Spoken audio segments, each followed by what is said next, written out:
Good morning, everyone. Now, today we'll be discussing the paper of indirect tax laws, which was held on 12th of September 2025. तो सितंबर 2025 के अंदर जो IDTL का paper आया, कई बच्चों को वो हार्ड भी लगा, कई बच्चों को वो एवरेज लगा। डिपेंड करता है आपने किस प्रकार की स्टडीज़ की। अब जो बच्चे जनवरी 26 के अंदर एग्जाम दे रहे हैं, those who are writing their examination in January 26, basically उन लोगों के लिए भी ये डिस्कशन बहुत फ्रूटफुल है कि पेपर पहला कैसा आया और उसके क्या आंसर्स हैं। तो today for not only for the students who already written their examination in September 25, it is also this video will be helpful for the students who will be writing their examination in January 26. उन लोगों को जिन्होंने सितंबर 2025 में exam दिया है, उनको तो ये पता करना है कि भाई मेरा क्या सही हुआ, क्या गलत हुआ, क्या मेरे एग्जामिनेशन मार्क्स आएंगे या नहीं आएंगे। तो उन लोगों के लिए भी ये डिस्कशन फ्रूटफुल है। और जो नए बच्चे जनवरी 26 के अंदर अपीयर होंगे, उन लोगों के लिए भी ये डिस्कशन जो अपन कर रहे हैं पेपर का, इन डेप्थ सब्जेक्टिव पेपर का, that will be very very helpful. तो let us now start with the paper. Question number 1 देखें तो हमेशा ऐसा लगता है कि क्वेश्चन नंबर 1 थोड़ा टिपिकल है, डिफ़िकल्ट है, कुछ पॉइंट्स उसमें टिपिकल लगते हैं। तो बेसिक चीज़ क्या है, अगर आपकी पूरी क्लियर अंडरस्टैंडिंग है, ये नहीं कि आपने पुराने क्वेश्चंस रट लिए, नया ही फ्रेम होता है नॉर्मली, तो पुराने क्वेश्चंस रटने से कहाँ पार नहीं पड़ेगी, पर कुछ कुछ पॉइंट्स तो आपको वैसे मिल ही जाते हैं। तो let us now start with the paper question number 1, जो कि 14 मार्क्स का कॉम्प्रिहेंसिव क्वेश्चन बनता है। तो देखिए क्या कह रहे हैं ये। सकूरा इम्पैक्ट्स लिमिटेड SIL एक रजिस्टर्ड सप्लायर है in the state of Andhra Pradesh. ये ध्यान रखना है कि वो कहाँ रजिस्टर्ड है, आंध्र प्रदेश के अंदर रजिस्टर्ड है। Provide the following details of transactions undertaken in the month. अब इसने क्या है, ये डिटेल्स प्रोवाइड कर रहे हैं। तो अब देखो ये जो आउटवर्ड सप्लाई है उसकी क्या है, पहली देखिए, received an order for printing books.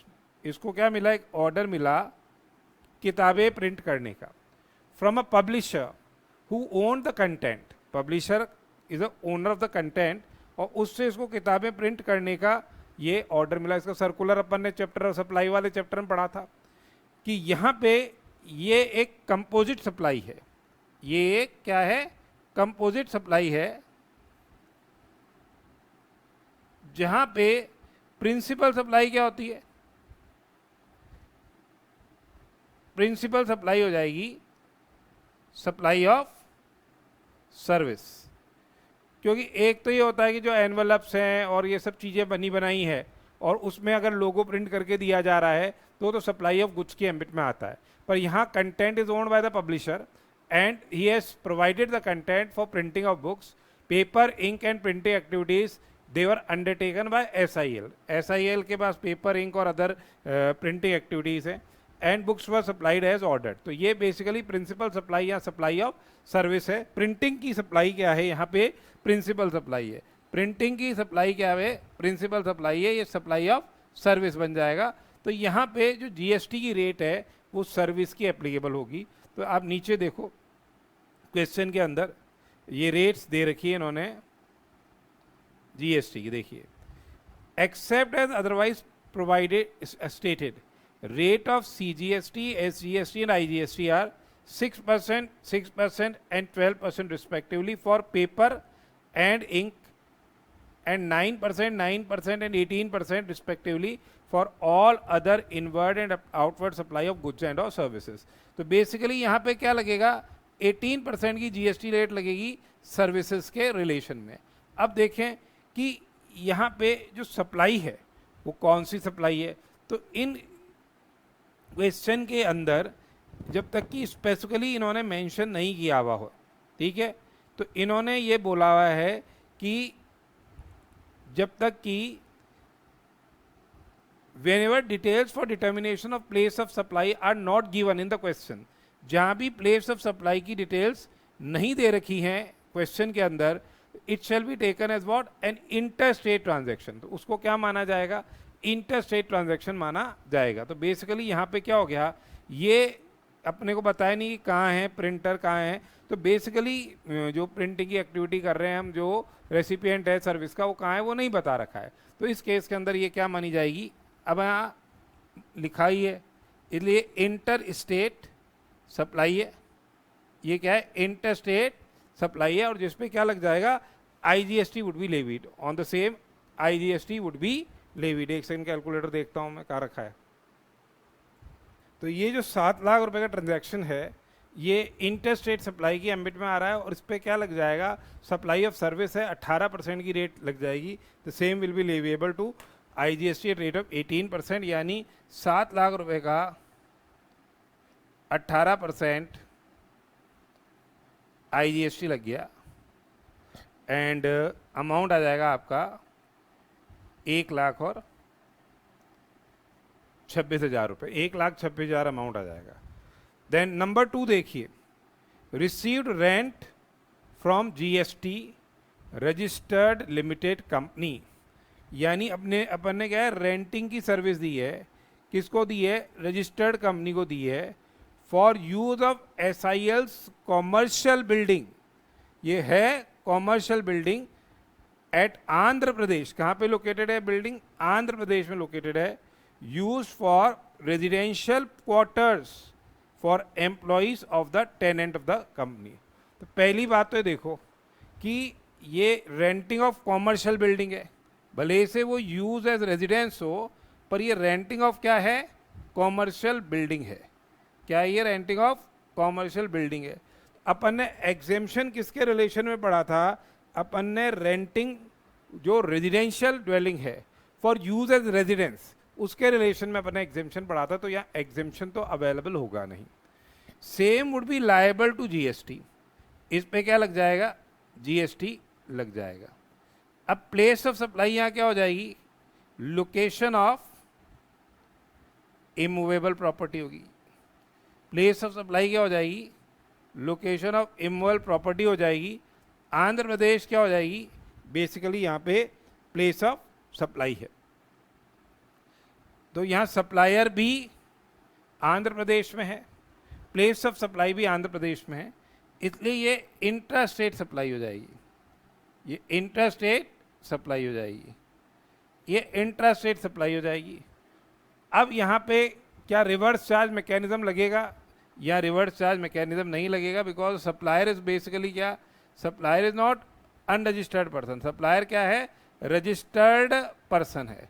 Supplier registered person है, रेंटिंग कर रहा है इमूवेबल प्रॉपर्टी की, तो बेसिकली यहाँ पे GST लगेगा, फॉरवर्ड चार्ज मैकेनिज्म में लगेगा, फॉरवर्ड चार्ज मैकेनिज्म में लगेगा, यानी SIL will be liable to pay GST। CGST लग जाएगा एट रेट ऑफ 9%, नीचे रेट दे ही रखी थी। SGST लग जाएगा एट रेट ऑफ 9%। CGST लग गया एट रेट ऑफ 9% और SGST लग गया एट रेट ऑफ 9%, यानी 1,20,000 पे 9%, CGST लग गया 10,800 और SGST लग गया 10,800। आ रही है बात समझ में। तो फंडामेंटली आपको इसमें 3 बेसिक पॉइंट्स क्या है जज करने थे। पहली बात तो जो रेंटिंग है वो है रेजिडेंशियल ड्वेलिंग की नहीं है, फॉर यूज एज रेजिडेंस। ये कॉमर्शियल बिल्डिंग को लेट आउट किया गया है, तो same would not be exempt from tax. दूसरा क्या है, क्योंकि SIL रजिस्टर्ड है, tax will be payable under से forward charge mechanism.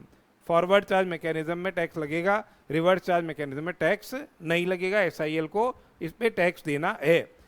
Beside this एक पॉइंट आपको ये जज करना है कि प्लेस ऑफ सप्लाई क्या है। Place of supply basically is what an intra state supply, क्योंकि यहाँ प्लेस ऑफ सप्लाई बन जाएगी क्या, लोकेशन ऑफ से इमूवेबल प्रॉपर्टी। नेक्स्ट देखो, provided printing related consultancy services, provided printing related consultancy services to Tele Hung and company, a resident of South Korea, for new market potential for its latest high-tech printable machine। ठीक है, printing related consultancy service दी है। Market study involve demo of machine, ये demo of machine कर रहे हैं working was conducted in Japan, Indonesia and state of Andhra Pradesh, India. Out of consideration of 20 lakhs, 14 lakhs was apportioned for study done abroad. तो basically यहाँ पे क्या हो रहा है, यहाँ पे सप्लाई की जा रही है and that is service is performance based service. Service क्या है, इज परफॉर्मेंस बेस्ड सर्विस. ये परफॉर्मेंस बेस्ड सर्विस है क्योंकि यहाँ पे basically goods are made physically available, या goods are made physically available for performance. तो प्लेस ऑफ सप्लाई क्या हो जाएगी, where the services are basically performed. अब यहाँ पे services provided in more than one location, in more than one location.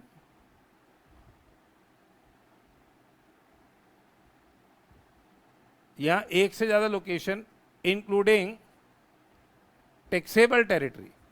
एक से ज्यादा लोकेशन में सर्विसेज प्रोवाइड की गई है including location in taxable territory. तो बेसिकली यहाँ पे जो प्लेस ऑफ सप्लाई क्या बन जाएगी, लोकेशन इन टैक्सेबल टेरिटरी बन जाएगी. यहाँ पे प्लेस ऑफ सप्लाई क्या बन जाएगी, लोकेशन इन टैक्सेबल टेरिटरी बन जाएगी. लोकेशन इन टैक्सेबल टेरिटरी कहाँ पे है, आंध्र प्रदेश में है. तो सर्विस सप्लायर भी आंध्र प्रदेश में है और प्लेस ऑफ सप्लाई भी बेसिकली आंध्र प्रदेश में. तो पूरे के पूरे 20 लाख रुपए पे, पूरे के पूरे 20 लाख रुपए पे CGST लग जाएगा 9% की रेट से और SGST लग जाएगा क्या 9% की रेट से, यानी 180 और 180. आ रही बात समझ में. तो बेसिकली ये इंटर स्टेट सप्लाई है, since where services they are supplied in respect of goods are required to made physically available by the recipient to the supplier. तो क्या हो जाता है place of supply, place of supply उस case के अंदर हो जाती है कहाँ पे, जहाँ पे ये सर्विसेज बेसिकली परफॉर्म की जा रही है और एक से ज़्यादा लोकेशन में है including location in taxable territory. Place of supply for all the supplies वो क्या मान ली जाती है, टैक्सेबल टेरिटरी मान ली जाती है. प्लेस ऑफ सप्लाई सभी सप्लाईज के लिए क्या मान ली जाती है, टैक्सेबल टेरिटरी मान ली जाएगी. यानी पूरे के पूरे 20 लाख रुपए पे यहाँ लगेगा टैक्स. ठीक है, आर यू गेटिंग. नेक्स्ट देखो, provided a corporate guarantee. Corporate guarantee की सर्विसेज दी है to a related person located in India. साफ लिख दिया लोकेटेड इन इंडिया है. Who was not eligible for full ITC. तो अगर एलिजिबल फॉर फुल ITC होता तो जो इनवॉइस वैल्यू होती वही क्या है बन जाती, पर यहाँ तो वो बेसिकली रिलेटेड है पर फुल ITC के लिए एलिजिबल नहीं है. तो उस केस के अंदर अपने को वैल्यूएशन करना है और वैल्यूएशन में अपन ने देखा था, वैल्यूएशन में अपन ने कॉर्पोरेट गारंटी के रिलेशन में देखा था कि वैल्यू ऑफ सप्लाई क्या हो जाएगी,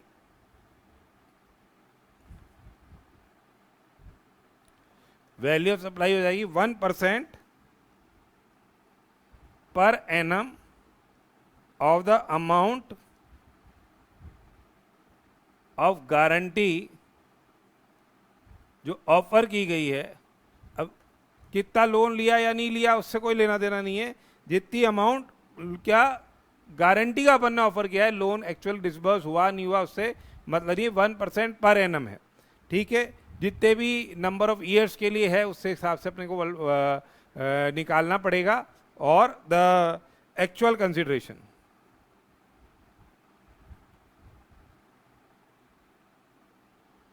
विच एवर इज हायर.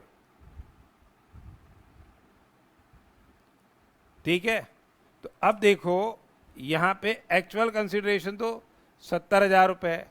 अब कॉर्पोरेट गारंटी के रिलेशन में नीचे ये पॉइंट दे रखा है, इसको देखिए. Corporate guarantee was given for a term loan by a PSU bank for solar panel installation amounting to 20 lakh rupees. 20 lakh रुपए की गारंटी दी गई है. 5 साल का टर्म है, 5 साल का टर्म है और 1% से आप वर्कआउट करेंगे. देखो कंफ्यूज करने के लिए दे रखा है इन्होंने कि related party availed only 15 lakh. इससे मतलब नहीं है सर्कुलर जारी हुआ है, देख लो उसको. सर्कुलर जारी हुआ है, देख लो उसमें ये साफ साफ लिखा गया है कि जितनी अमाउंट ऑफ कॉर्पोरेट गारंटी आपने ऑफर की है लोन के रिलेशन में, इसका गारंटी किया गया है वो ही लेना है, कितना डिसबर्स हुआ उससे मतलब नहीं है।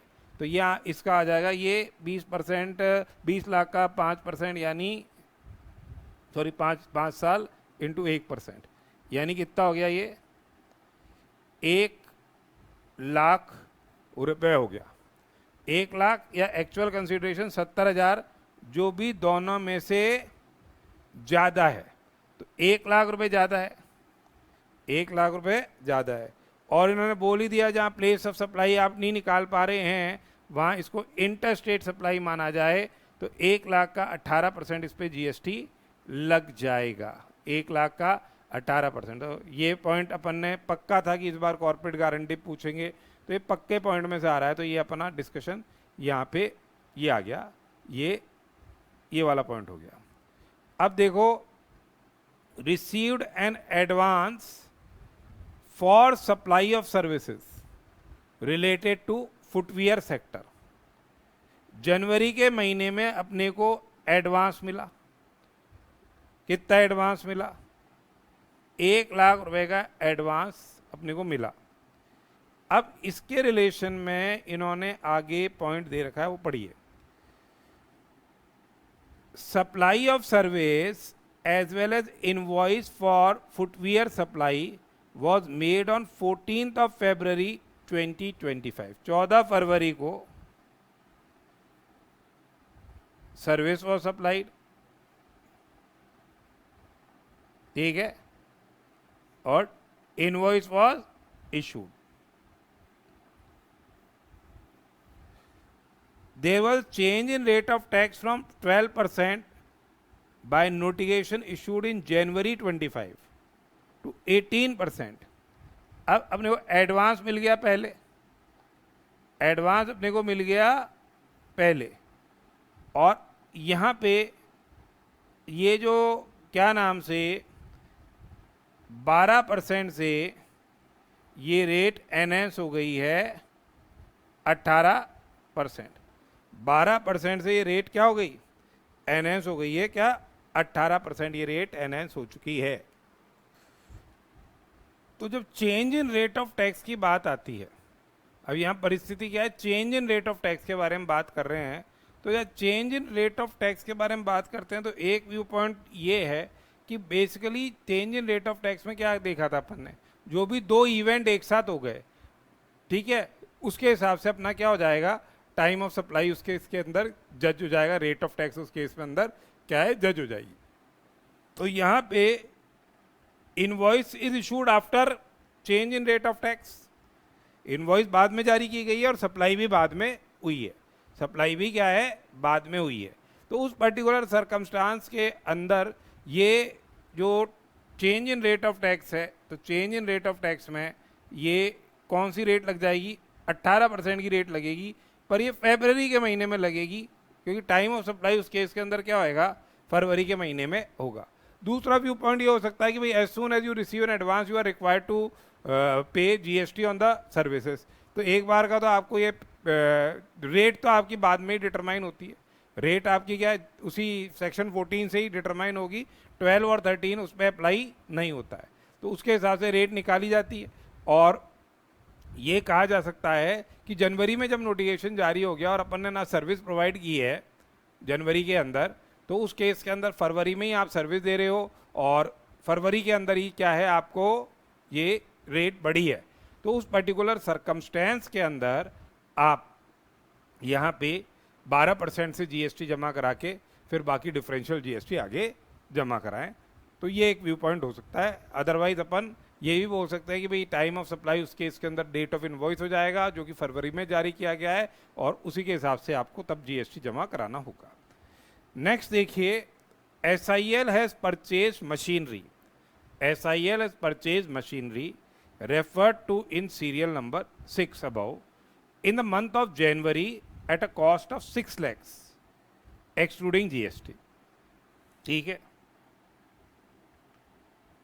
excluding GST।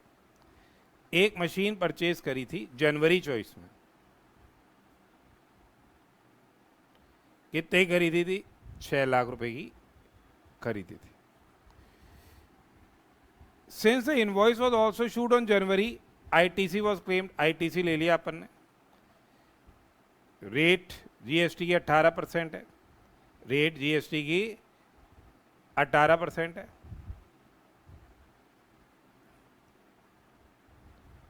यानी कितना आपने इनपुट टैक्स क्रेडिट अवेल कर लिया? 1,08,000 अपन ने अवेल कर लिया। अब ये मशीन के बारे में इंफॉर्मेशन दे रखी है, supplied an old machinery use in manufacture of taxable goods to Prasad of Karnataka on instruction of Subba Rao, registered in Vizag, Andhra Pradesh. तो देखो ये हो गया bill to ship model, bill to ship model हो गया।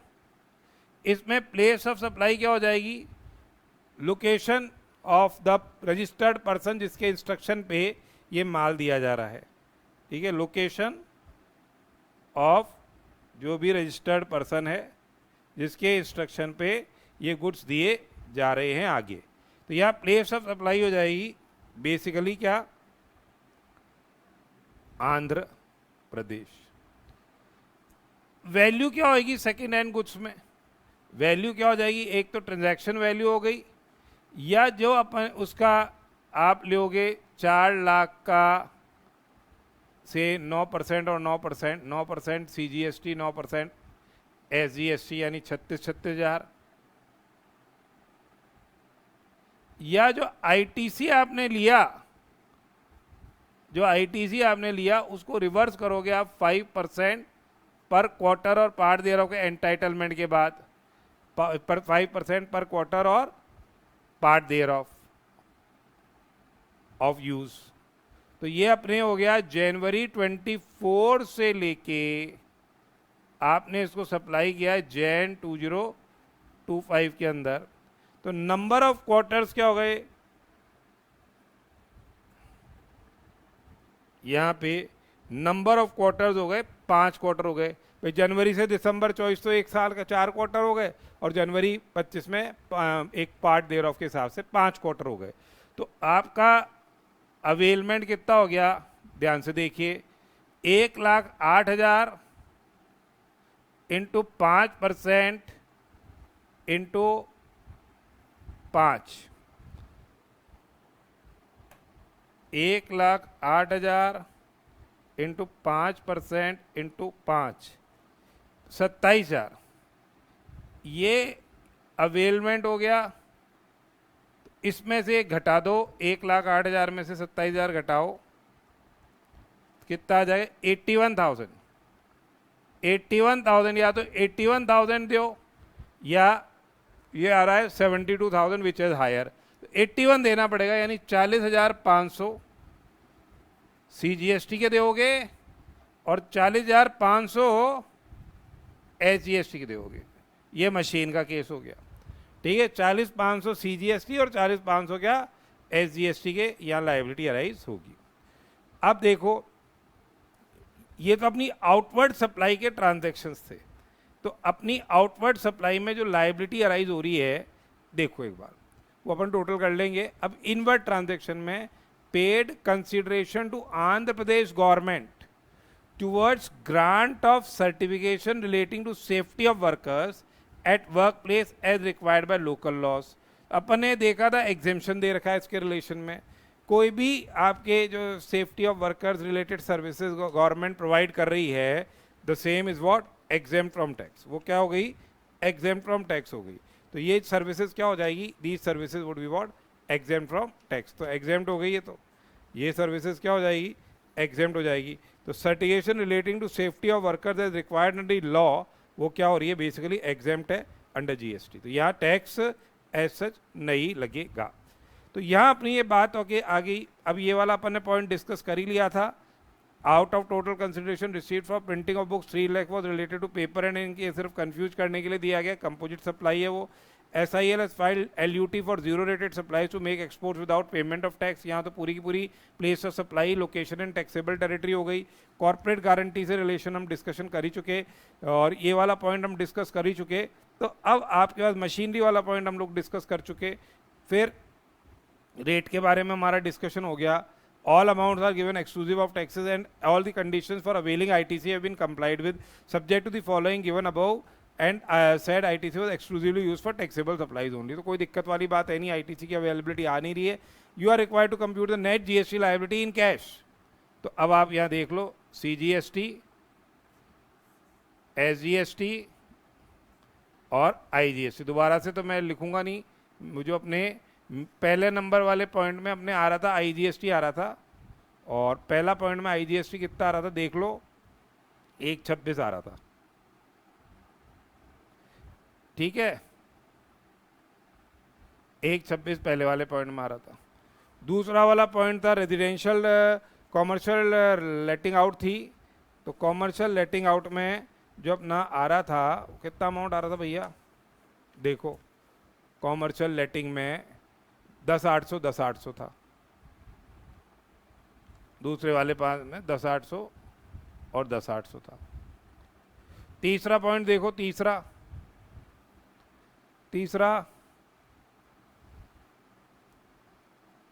कंसल्टेंसी सर्विसेज पूरी की पूरी टैक्सेबल टेरिटरी के अंदर आ गई थी, 20 लाख का 180.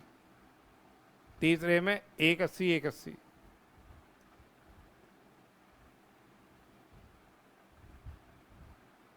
फिर चौथा देखो,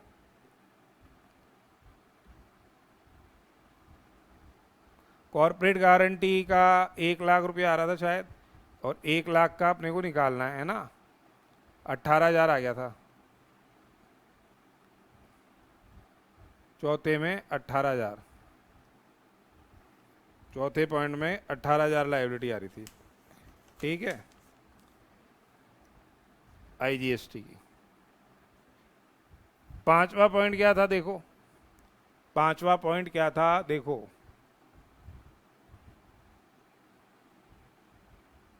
एडवांस पे कुछ नहीं था, अपन ने लिया वही. फिर छठे में मशीन का था 40,500.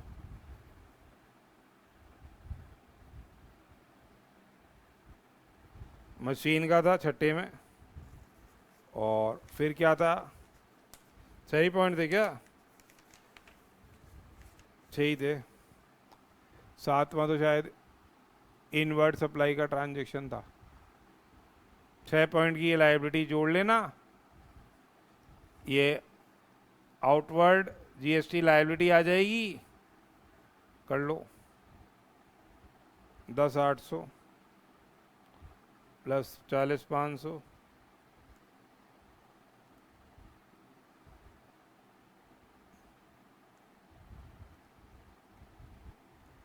231,300 231,300 और 1 लाख और 44,000. ठीक है, 26 और 18. तो ये पहला क्वेश्चन कॉम्प्रिहेंसिव क्वेश्चन था, जिसमें आपके प्लेस ऑफ सप्लाई का इश्यू डिस्कस किए इन्होंने, वैल्यूएशन से पूछ लिया, कॉर्पोरेट गारंटी, ITC में सेकेंड हैंड गुड्स का जब रिमूवल होता है तो क्या ट्रीटमेंट होता है वो भी पूछ लिया. नाइस. एग्जेम्पशन से रिलेटेड पॉइंट पूछ लिया. ठीक है, तो मतलब मैंने जो पहला क्वेश्चन आपको बताया था कि ये सारे पॉइंट्स आएंगे. सप्लाई का सर्कुलर आ गया प्रिंटिंग वाला, बिल टू शिप मॉडल आ गया प्लेस ऑफ सप्लाई में, each and every point, reverse charge forward charge की नॉलेज आ गई. तो it was a good question, nice question, और ये आपको कंसेप्चुअल अंडरस्टैंडिंग से करना है. नेक्स्ट देखिए, मिस्टर विश्वास is registered in the state of Karnataka. He is engaged in providing multiple type of services and provide the following information related to his business for the month of February 25.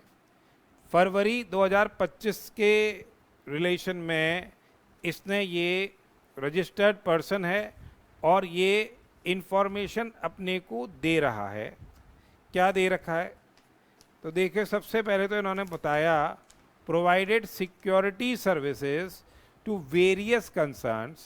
5 lakhs were provided to unregistered person, 5 lakh out of 5 lakh, sorry, services provided to unregistered person was 1 lakh. तो अगर security की services registered person को provide की जाती है, supply of security personnel by person to a registered person, वो reverse charge mechanism में जाती है, वो रिवर्स चार्ज मैकेनिज्म में जाएगी। ये 4 लाख रुपए की सर्विस, ये क्या है, आरसीएम के तहत चली जाएगी, ये रिवर्स चार्ज मैकेनिज्म में चली जाएगी, यहाँ रेसिपिएंट को टैक्स देना होगा। मैंने बोला था कि अगर कोई सर्विसेज आरसीएम के तहत जाती है तो आईटीसी के अपोर्शनमेंट के लिए वो क्या बन जाती है, एग्जेम्प्ट सप्लाई बन जाती है। वो क्या बन जाती है, एग्जेम्प्ट सप्लाई बन जाती है, क्योंकि आपको उसमें टैक्स नहीं देना, इसलिए आपके लिए वो एग्जेम्प्ट सप्लाई बन जाती है। यानी ये 4 लाख रुपए एग्जेम्प्ट टर्नओवर का पार्ट बन जाएंगे जब आपको आईटीसी का अपोर्शनमेंट करना होगा। जो 1 लाख रुपए की जो सर्विसेज सप्लाई की है, ये फॉरवर्ड चार्ज मैकेनिज्म में जाएगी, ये फॉरवर्ड चार्ज मैकेनिज्म में जाएगी। अब क्वेश्चन में देखो, इसकी इंट्रास्ट रेट ट्रांजैक्शन बोल रहे हैं ये, wherever details of determination of place of supply were not given in the question, it shall be taken as what, interest rate transaction। और rate of tax है 18%, both inward and outward supply। तो यहाँ पे 1 लाख का 9% तो CGST लग गया, 9% SGST लग गया।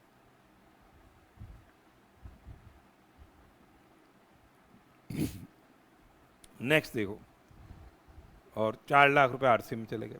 Provided services for organizing an entertainment event for Wonderful Films Limited, registered है ये in the state of Telangana. तो बेसिकली अपन ने क्या है, organizing of an entertainment event, event organizers हैं हम। तो यहाँ पे supply is been made to a registered person, तो प्लेस ऑफ सप्लाई क्या हो जाएगी उस केस के अंदर, location of such person. Place of supply will be what, Telangana. Event कहाँ हुआ, इससे अनरजिस्टर्ड पर्सन पे फर्क पड़ता है, यहाँ तो रजिस्टर्ड पर्सन को सर्विसेज दी है, तो प्लेस ऑफ सप्लाई तेलंगाना होगी। 15 लाख रुपए पे तेलंगाना होगी। ये कहाँ पे है भाई साहब, ये कर्नाटका में है। तो यहाँ पे IGST लग जाएगा एट रेट ऑफ 18%। यहाँ पे क्या लग गया, IGST लग गया एट रेट ऑफ 18%। तो 15 का 2,70,000 रुपये का 2,70,000 IGST would be levied. Then providing training services in a program organized by National Skill Development Corporation, even though Mr. Vishwas was not a training partner। अगर ट्रेनिंग पार्टनर होता, training partner, तो क्या होती, ये सर्विसेज क्या हो जाती, exempt हो जाती। बेसिकली ये सर्विसेज क्या है, एग्जेम्प्ट हो जाती। यहाँ पे training partner is not approved under national skill development corporation. This training partner is से basically not approved under NSDC। तो अप्रूव्ड ट्रेनिंग पार्टनर होता तब बनती ये बात, is not a training partner. तो यहाँ पे 2 लाख रुपए पे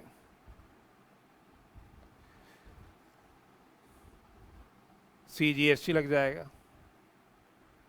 9% की रेट से 18,000।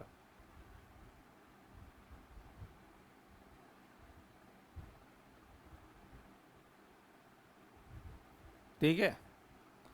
Availed tax consultation services from A CA registered, ये आपकी इनपुट सर्विस है, ये आपकी इनपुट सर्विस है। 23,000 पे 9%, 2,700।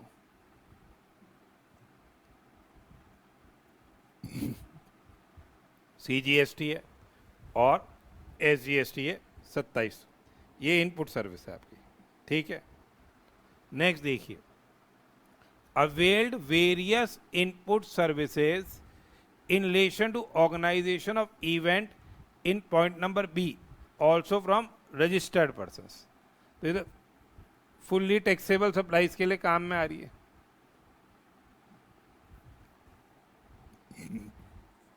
ये जो सर्विसेज है फुल्ली क्या आ रही है, टैक्सेबल सप्लाई के लिए काम में आ रही है, तो कॉमन क्रेडिट में तो जाएगा नहीं ये मामला।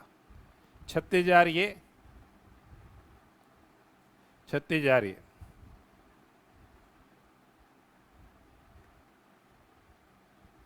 नेक्स्ट देखो, sold is old godown use for the purpose of is business. ये गोडाउन बेचा है इन्होंने, तो it's transaction in land and building basically क्या है ये, it won't be leviable to GST. GST नहीं लगेगा ये इस पे, जीएसटी वोंट बी लेविएबल। या sale of building it is not covered under the ambit, it's neither supply of goods not supply of services, लिखना पड़ेगा।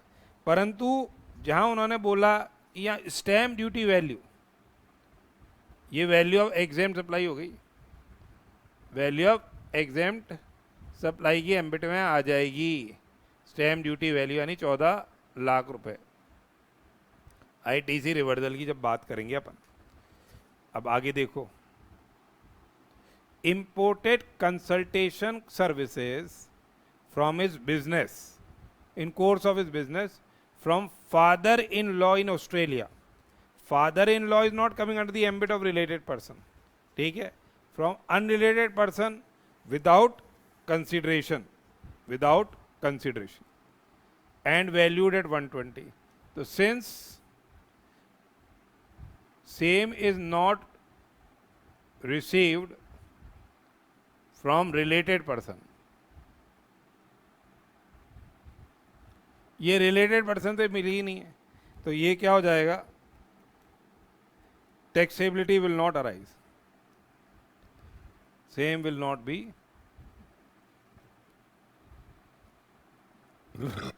ये विदाउट कंसिडरेशन, ये विदाउट कंसिडरेशन, ठीक है।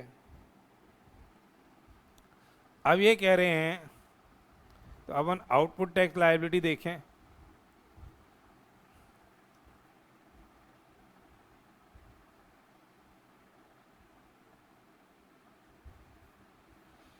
पॉइंट नंबर 1 में ये सीजीएसटी लिख लो, ये एसजीएसटी लिख लो।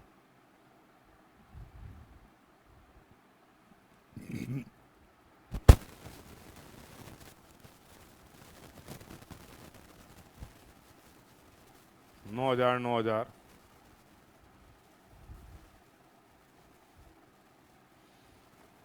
ठीक है, पहला पॉइंट। दूसरे में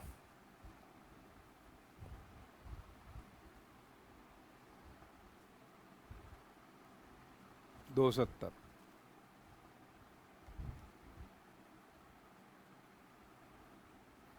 तीसरे में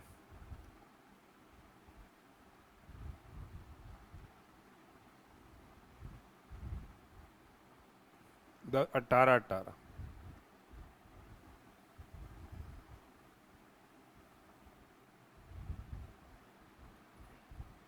चौथे में इनपुट है, ये भी इनपुट है, ये आउटपुट टैक्स लायबिलिटी। पॉइंट तो सारे लिखने हैं, एक एक पॉइंट बताना है आपको, मैं तो यहाँ जस्ट बता रहा हूँ। आउटपुट टैक्स लायबिलिटी आपकी कितनी हो गई, 27, 270। एक जो आईटीसी एक्सक्लूसिवली आपके टैक्सेबल सप्लाईज को इफेक्ट करने के लिए काम में आ रहा है, एक्सक्लूसिवली जो टैक्सेबल सप्लाईज को इफेक्ट करने के लिए काम में आ रहा है, वो तो 36,000 ही।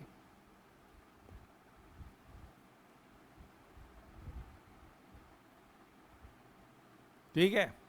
और एक आपको इनपुट टैक्स क्रेडिट जो कॉमन क्रेडिट है, जो कॉमन क्रेडिट की एम्बिट में आ रहा है, कंसल्टेंसी सर्विसेज का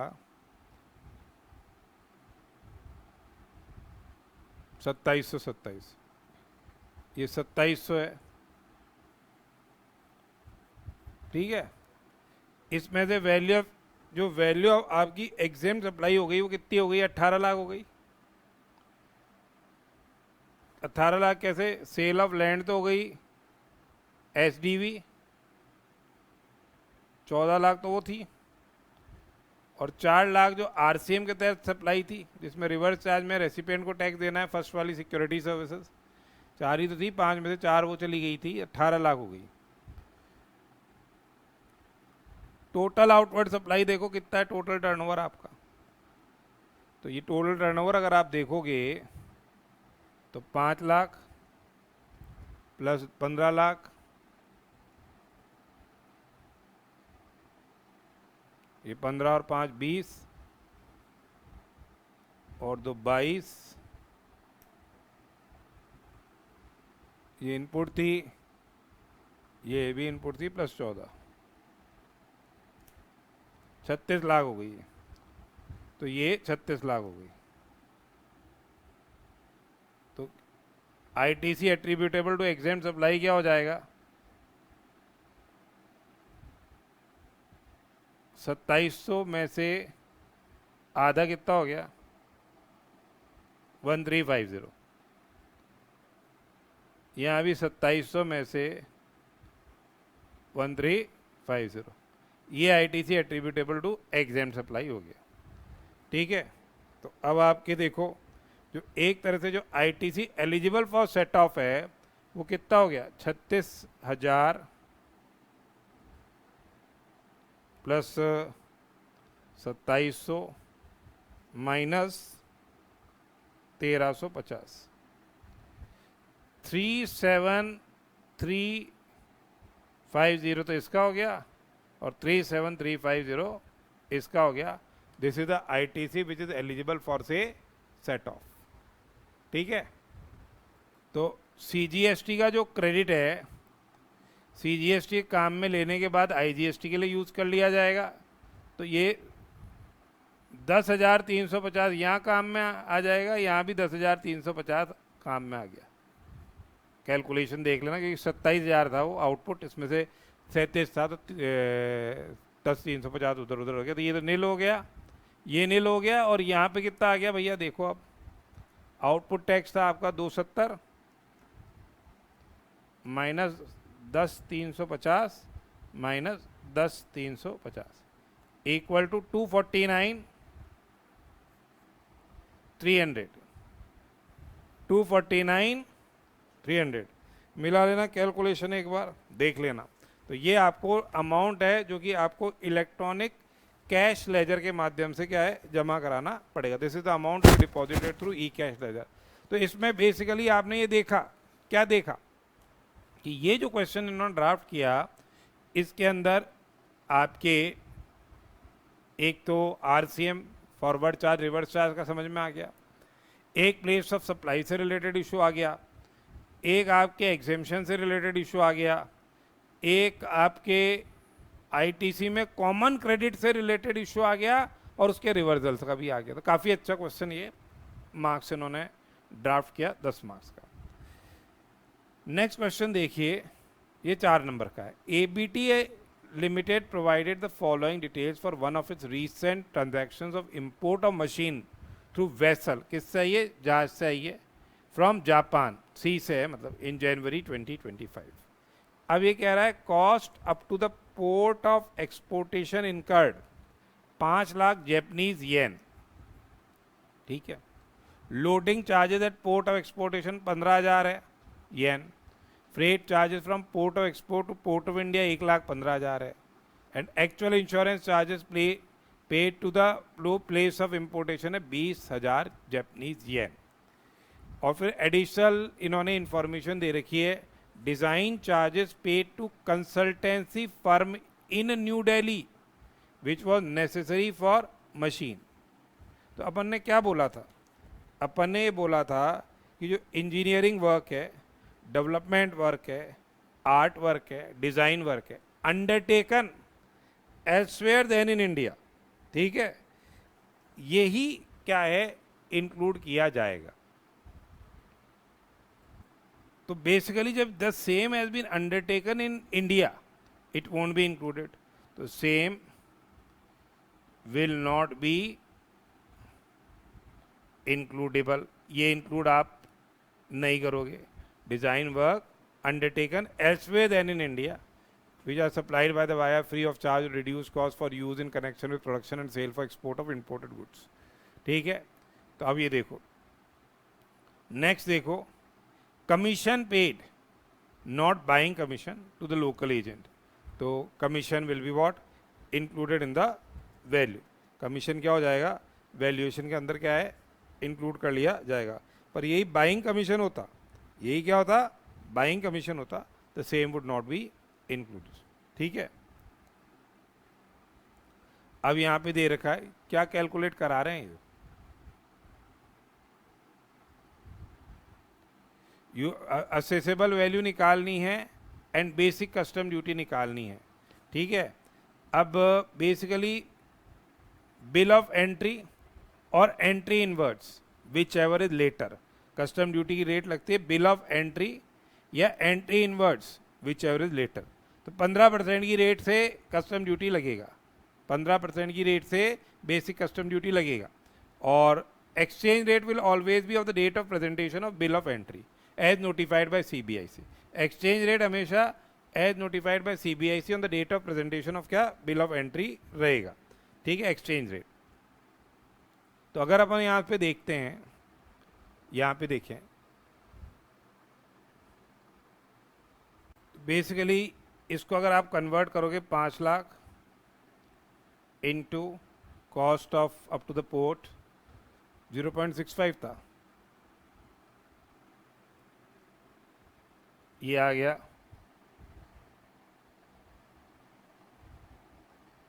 3,25,000. लोडिंग चार्जेस जुड़ जाएंगे, लोडिंग चार्जेस 9750, ये कॉस्ट आ गई, ये लोडिंग चार्जेस आपके जुड़ गए. उसके बाद लोकल एजेंट कमीशन जुड़ गया 1,20,000, इसलिए कन्वर्ट कर लिया यहीं पे, रुपीज़ में था 1,20, तो 325 plus 9750 plus 120 454,750. Add cost of transport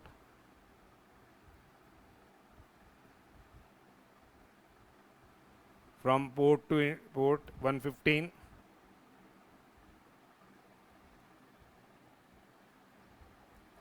$74,750 and cost of insurance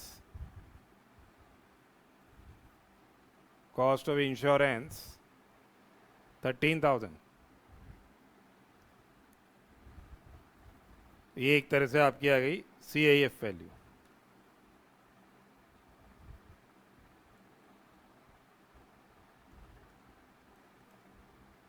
simple सा क्वेश्चन है. तो 5,42,500 542,500 ये आ गई.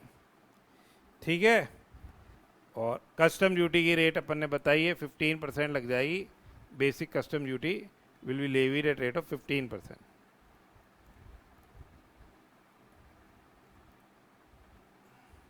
CIF वैल्यू पे, असेसेबल वैल्यू पे 81,375 इसका ही आ जाएगा.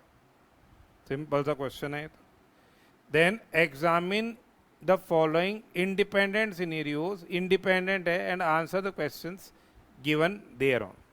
ठीक है, पहला देखो, पहला क्या है, measures sea food limited registered in state of Tamil Nadu made supply of goods to Eatwell Limited registered in state of Maharashtra. ठीक है, सी फूड लिमिटेड ने जो तमिलनाडु में रजिस्टर्ड है गुड्स सप्लाई किए ईटवेल लिमिटेड को, registered in the state of Maharashtra. The supply was made in territorial waters where appropriate baseline was situated within 4 nautical miles from the state of Kerala and 12 nautical miles from the state of Tamil Nadu. अब क्या है, अगर supply is made within the territorial waters तो फिर place of supply क्या हो जाएगा, nearest point of the appropriate base line.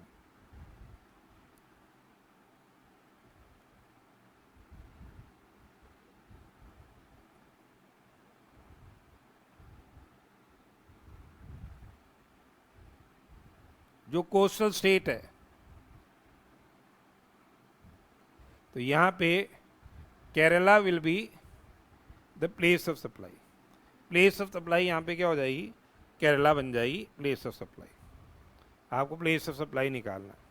Then messrs Speed Logistics gave on hire its tipper lorries to measures ABC, a mining firm, for transporting minerals from mining pit head to railway siding। Circular अपन ने पढ़ा हुआ था, एग्जामिशन वाले chapter में भी था अपने कि जीटीए के एम्बिट में आएगा या नहीं आएगा। तो बेसिकली ये जीटीए के एम्बिट में नहीं आ रहा है। Vehicle was given with a driver but fuel cost has to be borne by the recipient. Measure Speed Logistics considered this transaction as exempt supply since it was covered under the entry of transportation of goods by road except GTA in the exemption notification। तो ये वो ambit में नहीं आ रहा है, it's not basically covered under the ambit of exemption, क्योंकि ये क्या है, यहाँ पे GTA की एम्बिट में ये नहीं आ रहा है। ठीक है ना, it can not be considered as transport of goods by road. ये transport of goods by road की सर्विस में नहीं आ रहा है। ठीक है, यहाँ पे बेसिकली हायरिंग ऑफ व्हीकल है, the person who is taking vehicle on rent.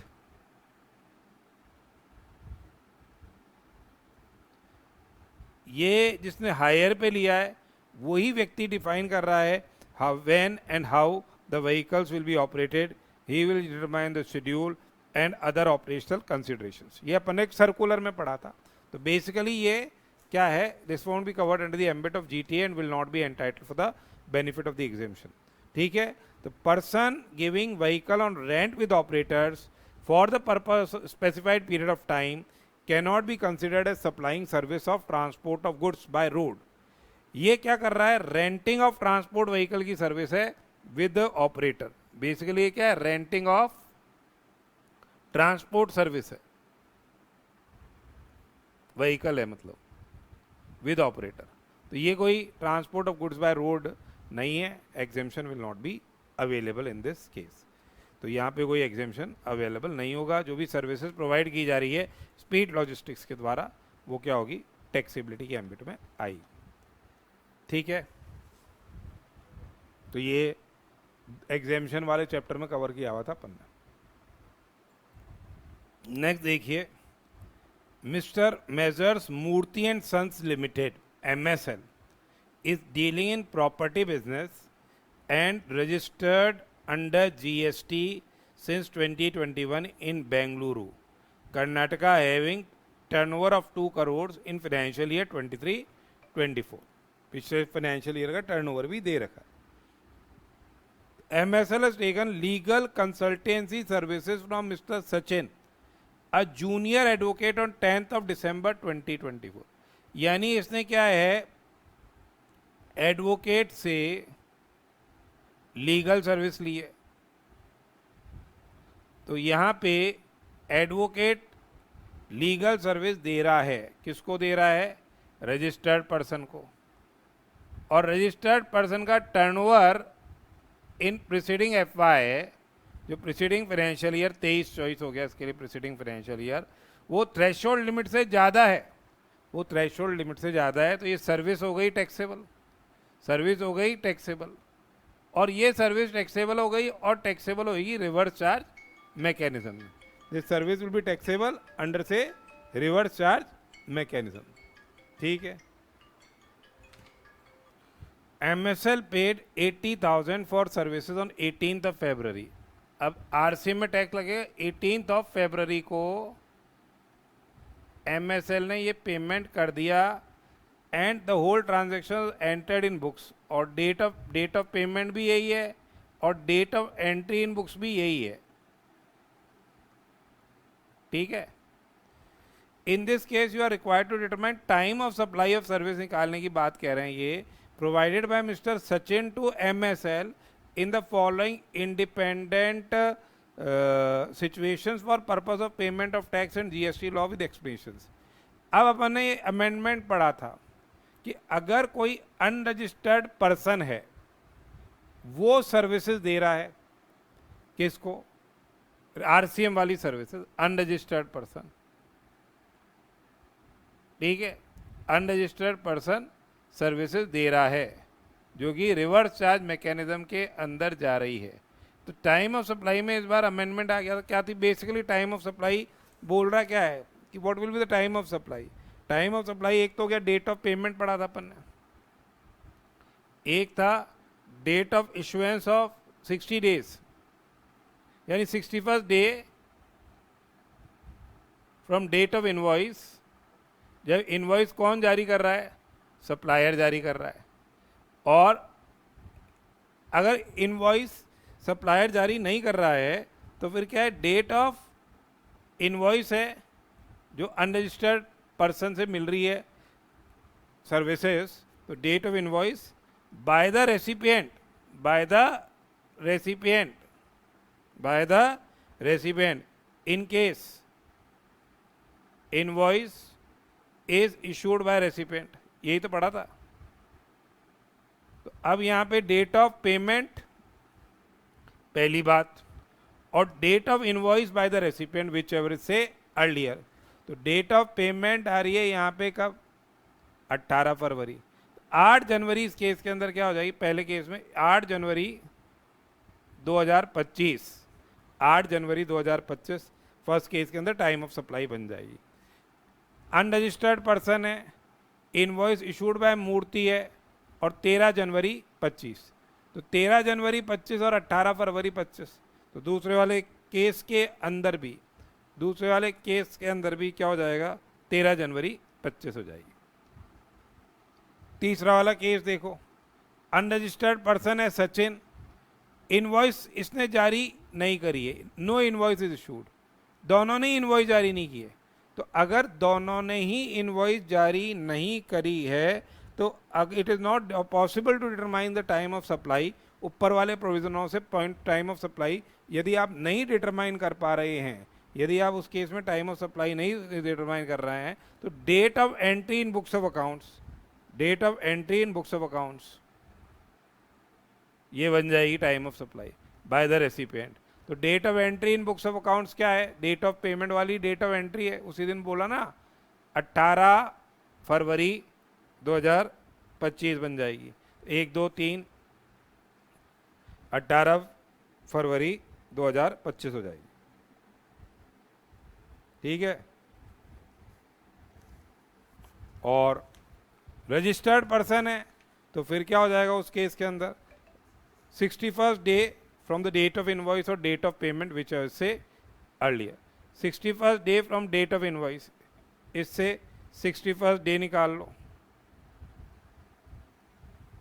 ठीक है। तो कितने दिन आ जाएंगे? 31 माइनस 6, 25 दिन तो जनवरी के हो गए, फरवरी के 28 दिन हो गए, और 7 दिन हो गए मार्च के। तो 8 मार्च आ गई, एक तो 8 मार्च आ गई। और date of payment whichever is, date of payment क्या है यहाँ पे? 18 फरवरी है। तो यहाँ लास्ट वाले केस में 18 फरवरी बन जाएगा, 18th ऑफ फरवरी 2025। सिंपल क्वेश्चन था, अमेंडमेंट बेस्ड क्वेश्चन था। Then DMP overseas limited imported goods from USA and intends to avail the benefit of exemption notification 25(1) of the Customs Act with regard to said goods.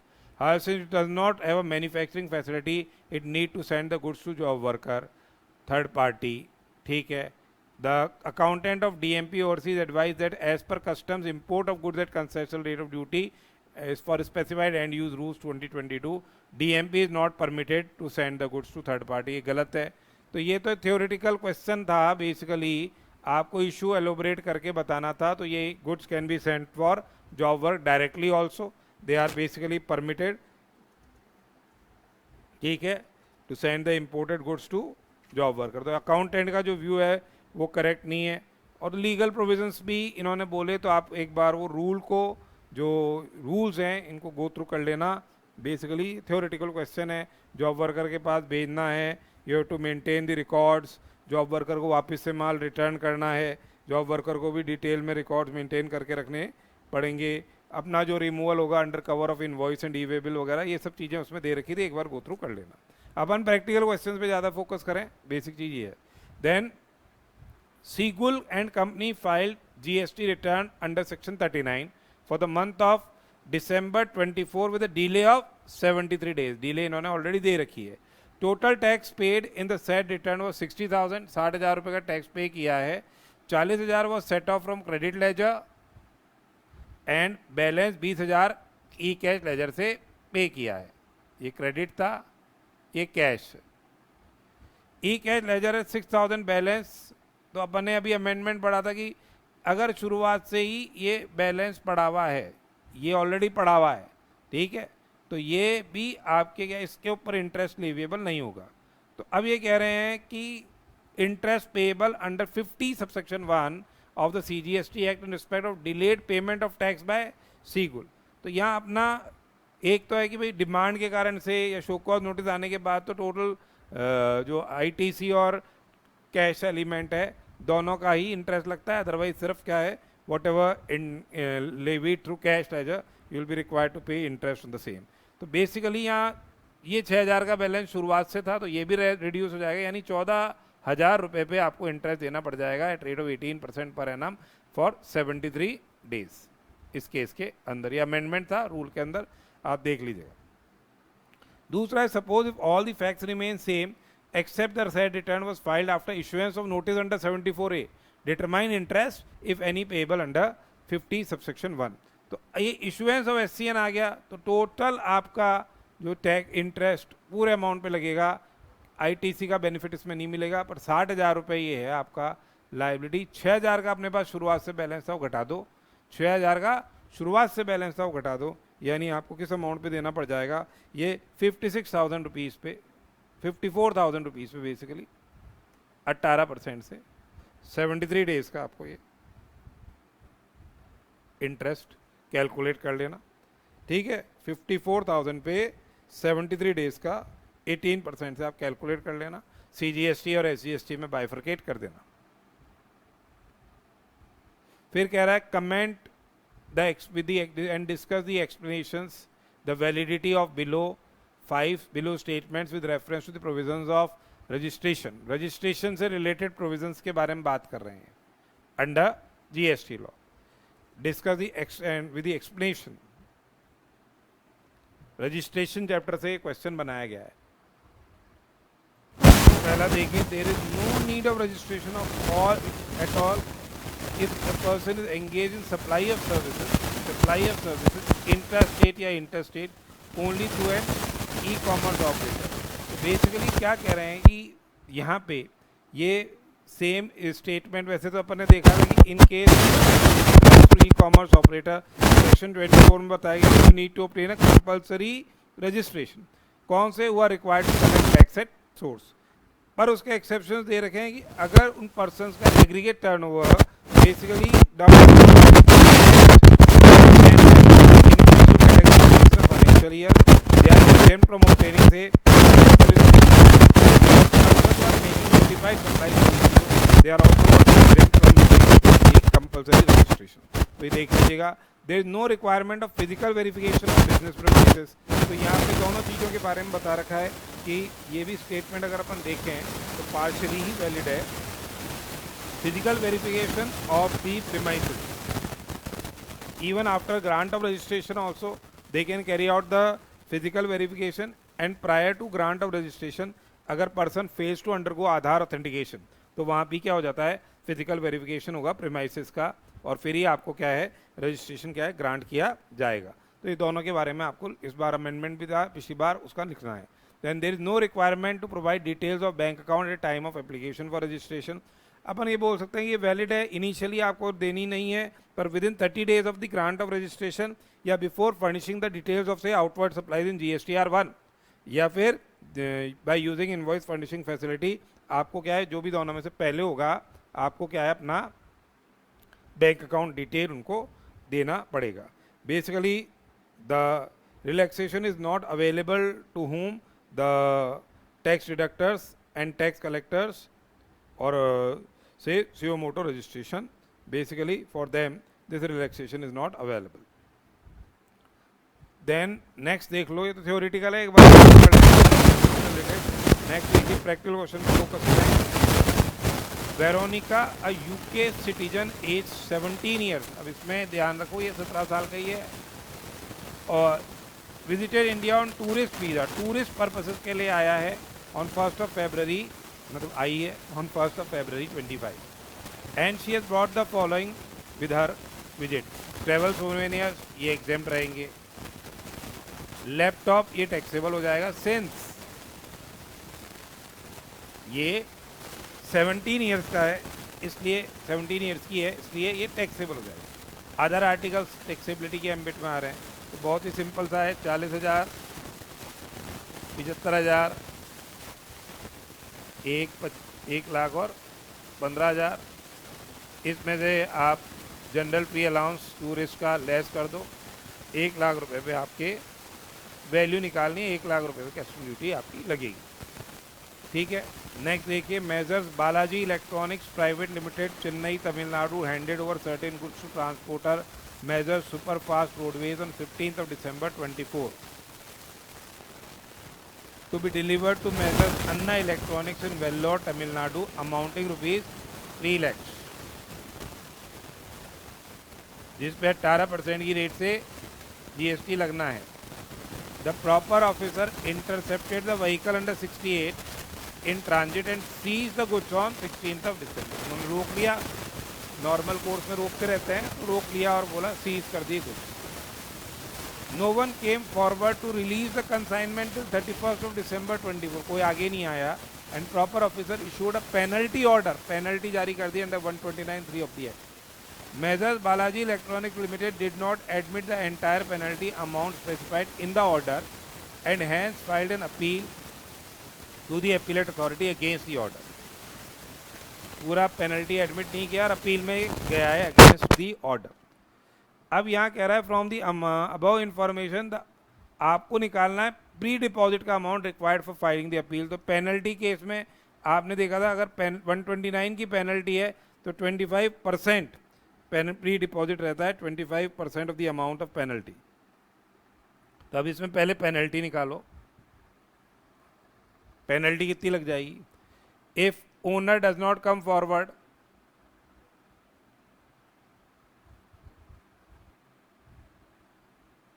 आप आगे नहीं आए, ठीक है,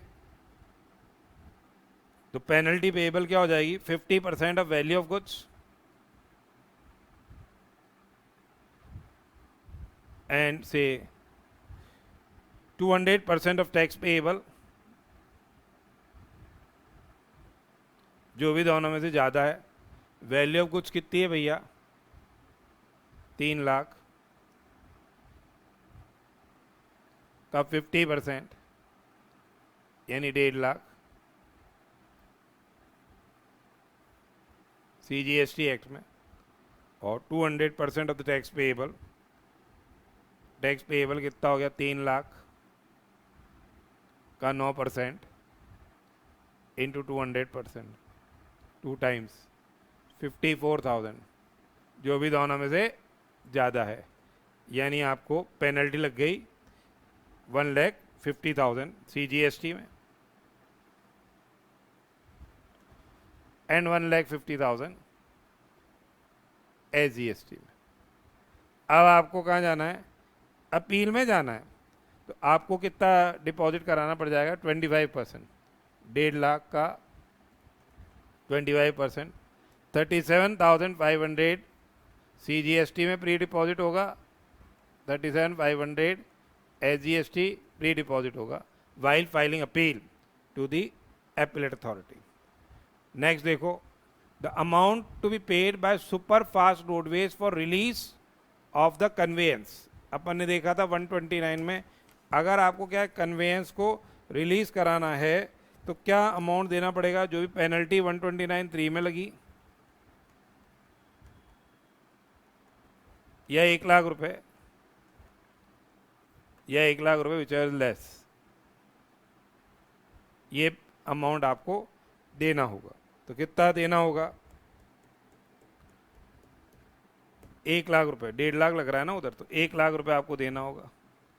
आप चाहते हो कि ये भी नहीं देना, तो इसमें प्री डिपॉजिट पेनल्टी का नहीं है ये, इसमें जो भी प्री डिपॉजिट जो होगा that will be the amount of the dispute.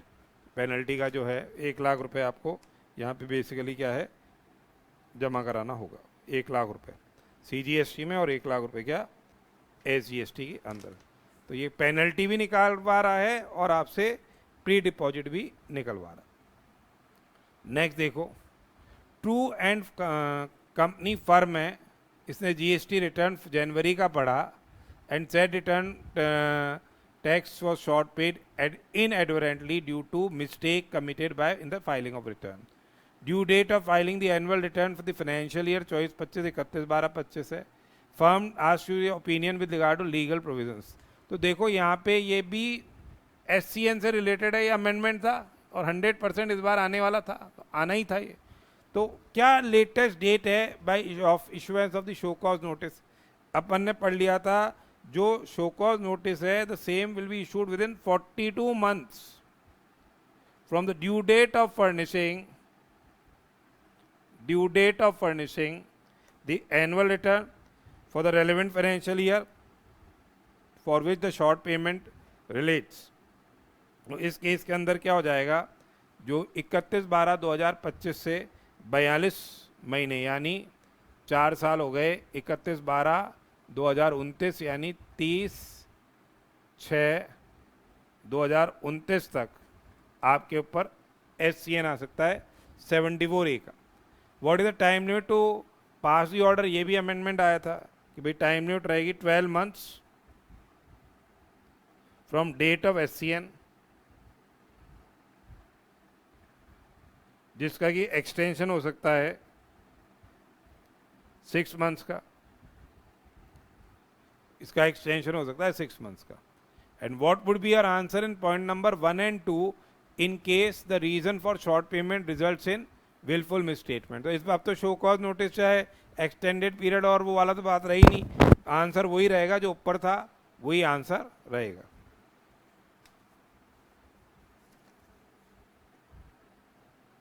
दोनों जगह सेम ही आंसर है।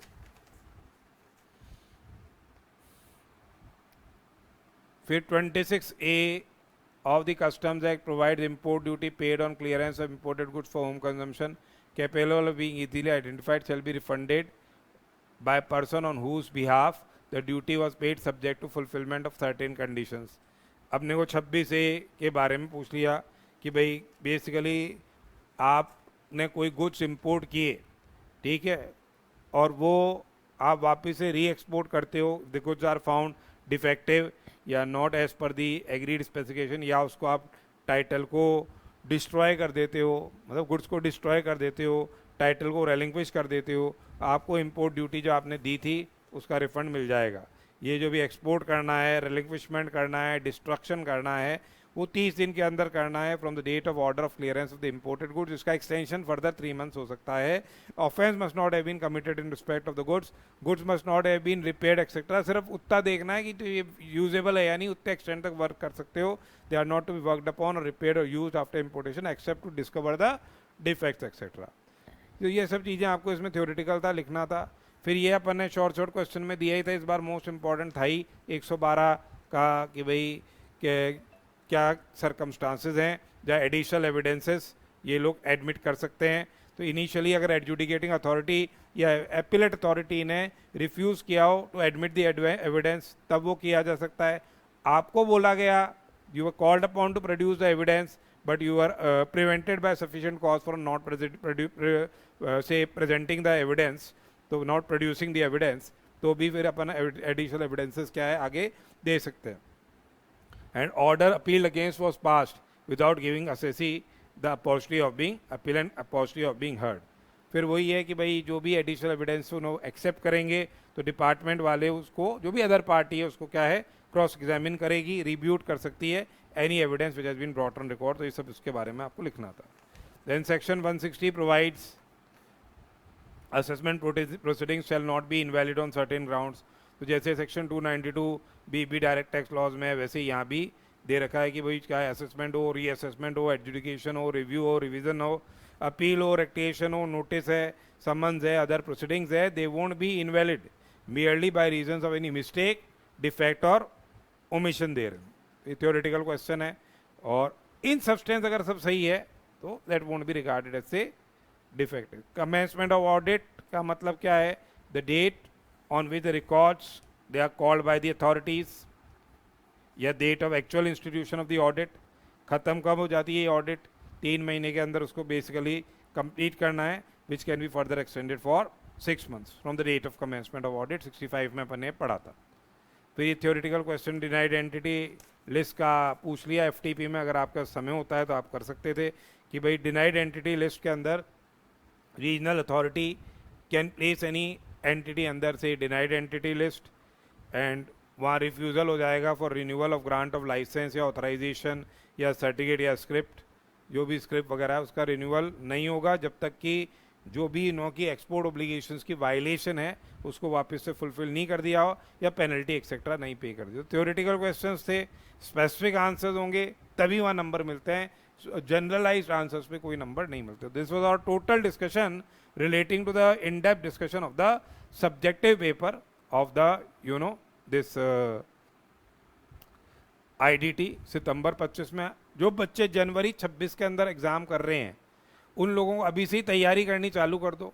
अपना जो क्वेश्चन बैंक है उसको अच्छी से करो, जो समरी बुक है उसको अच्छी से करो, और जिनके पास एनफ टाइम है they can go with the comprehensive book.